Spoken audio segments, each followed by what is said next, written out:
When 17-year-old Amara walked out of her small apartment on prom night, she felt like she was finally being seen, not just for what she wore, but for who she was. The dress wasn't expensive. It wasn't from a store. It was stitched by hand, between school nights and late shifts. It was bold, vibrant, proud. But when she arrived at the school doors, they didn't see art. They didn't see her heart. All they saw was a violation of the dress code. They didn't let her in. They turned her away. Humiliated, heartbroken, she sat on the curb, adjusting the fabric she had poured herself into. And just when she thought the night was over, a black limousine pulled up beside her. The window rolled down, and the voice that called her name, the woman who stepped out, would not only change her night, she would change what beauty meant to the world. It had taken 3 months of planning, 3 months of saving, of skipped lunches, after-school library hours, late nights with needle and thread. Amara had designed her own dress, not because she wanted attention, but because there was no store in her neighborhood that sold anything like what she dreamed of. The dress was deep crimson, with streaks of gold embroidery stitched across the hem, like sunlight over waves. It flowed like a poem. And when she spun in front of the mirror, she felt like she was stepping into a story she'd written for herself. It was the first time in her life she looked at her reflection and thought, I don't need to change anything. Her mother watched from the doorway, eyes brimming. You look like a queen, she whispered. No, Amara said softly. I look like me. Their apartment building was old. The elevator had been broken since February. So Amara and her mom walked carefully down the concrete stairwell, her cousin Jay filming everything on his phone. Neighbors leaned out of their doors, cheered, clapped. Turn around for us, girl. She made that dress herself. You better work, baby. By the time they reached the curb, Amara was smiling from ear to ear. Not because of the dress, because for once, the world wasn't telling her to tone it down. Jay's car wasn't glamorous.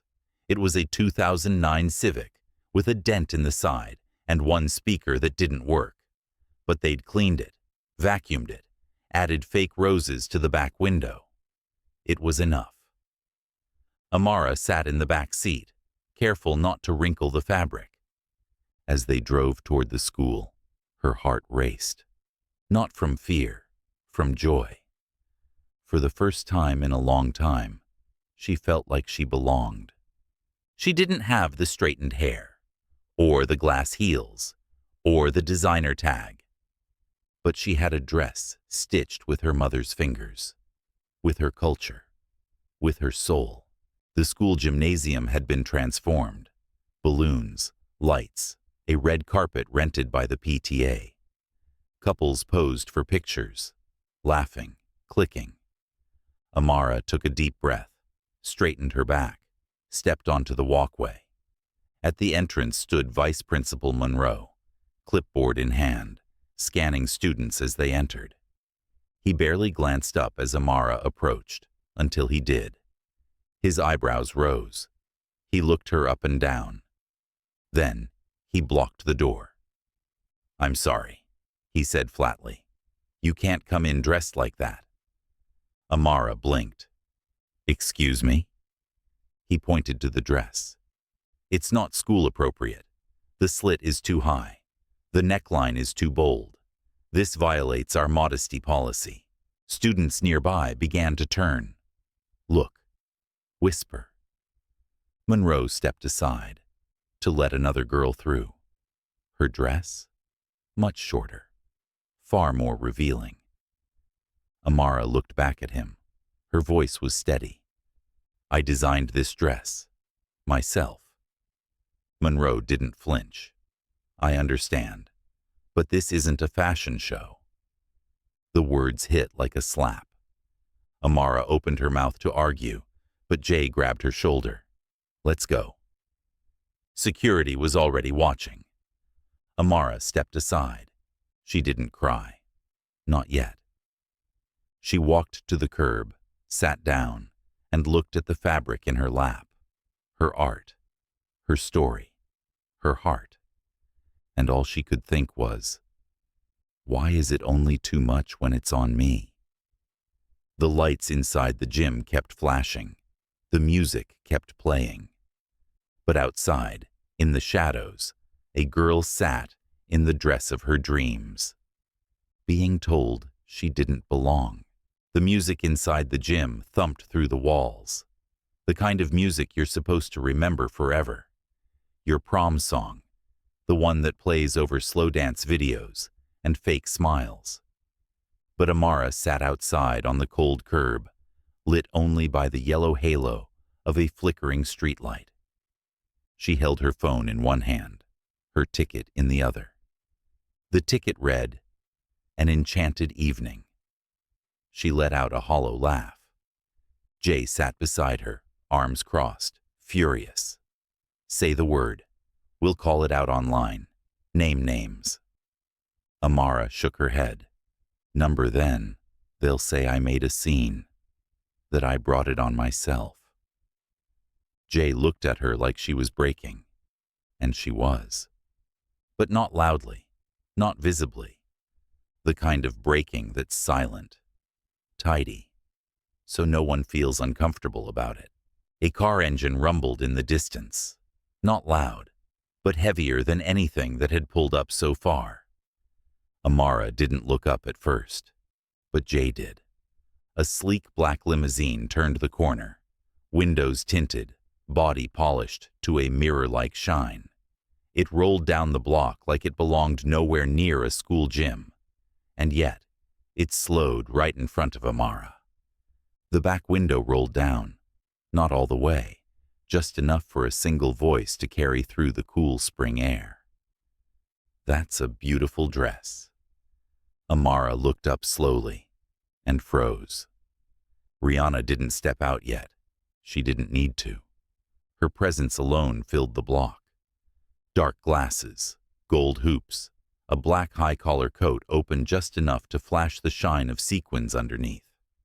But it wasn't the outfit. It was the way she looked at Amara, like she wasn't surprised, like she'd been looking for her. Jay's mouth opened, closed. Wait, is that? Hi, Rihanna said, smiling softly. Amara, right? Amara blinked. How do you? Rihanna tapped her phone. Someone filmed what happened, sent it to me, said, you might want to see this.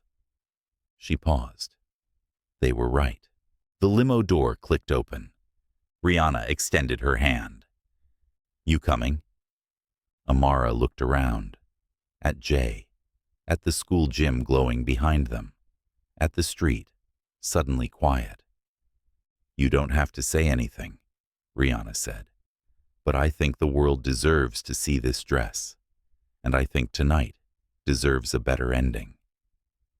Amara stood up, slowly, carefully brushing off her skirt. She looked at Monroe still standing at the gym doors, unaware, checking names. Then she turned back and took Rihanna's hand. Inside the limo, everything smelled like sandalwood and velvet. The seats were butter soft. There was low jazz playing, but Amara wasn't focused on any of it. She looked at Rihanna, not like a pop star, but like a person, a woman, a sister. Rihanna smiled. I've been where you are, you know. Amara tilted her head. You've been denied prom? Rihanna laughed gently. Not prom. But I've been told I'm too much, too loud, too bold, too skin, too color, too curves, too something. She turned to face her fully. Let me tell you something. You're not too anything. They're just not used to seeing power worn so naturally. Amara swallowed. Her hands still trembled. Rihanna reached out and touched her shoulder. I see you. That dress, that walk, that confidence, they couldn't handle it. But I can. And the limo drove on, away from the place that turned her away, and toward the one that would never forget her entrance. The elevator dinged softly.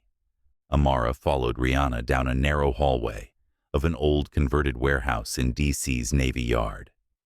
An industrial space, now reimagined into something breathtaking. When the rooftop doors opened, the city greeted her in full bloom. Lights danced across the river. A warm breeze lifted the hem of her dress. Candles floated in low bowls along the balcony edges. A live band played something soft and soulful. Not pop hits, but something timeless.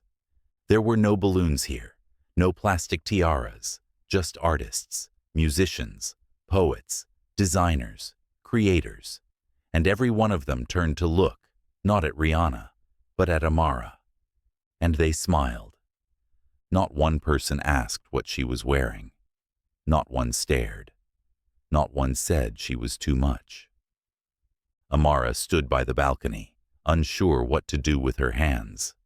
She still felt out of place, not because anyone made her feel that way, but because she'd been taught to expect it. She looked down at her dress, at the uneven stitches only she could see, the hem that her mom had redone 3 times, the embroidery that wasn't perfect. And then she heard a voice beside her. I love that piece on the waist. Did you do the pleating by hand? A woman in her late 30s stood next to her, elegant, with a designer clipboard and a glass of champagne. Amara blinked. Yes, I did. I'm on the creative team at Fenty, the woman said, smiling. You're talented. Let me know if you're ever looking for an internship. Just like that. No fanfare. Just respect. The band quieted. Someone tapped the mic. Before we wrap the night, the MC said, we have someone special here, a guest who reminds us all why we create. He looked at Rihanna. She nodded, then looked at Amara. Go, she whispered. Amara hesitated. I'm not a speaker. You're not here to speak, Rihanna said. You're here to be seen. Amara stepped up to the mic, slowly, carefully. The rooftop fell silent. Even the city seemed to lean in. She didn't read from paper. She just breathed, then spoke. I made this dress with my mom. I wore it tonight because I finally felt like I could take up space. But when I got to the door, they told me I was too much. My dress was too bold. My body was too distracting. My presence wasn't appropriate. She looked out at the crowd. But here's what I've learned tonight. I was never too much. I was just in the wrong room. Applause didn't erupt. It bloomed, slow, warm, rising, like a wave that had been waiting to crash. Before they left the rooftop, someone snapped a photo. Amara, standing beside Rihanna, her hand gently on Amara's shoulder, both of them radiant. Behind them, the skyline.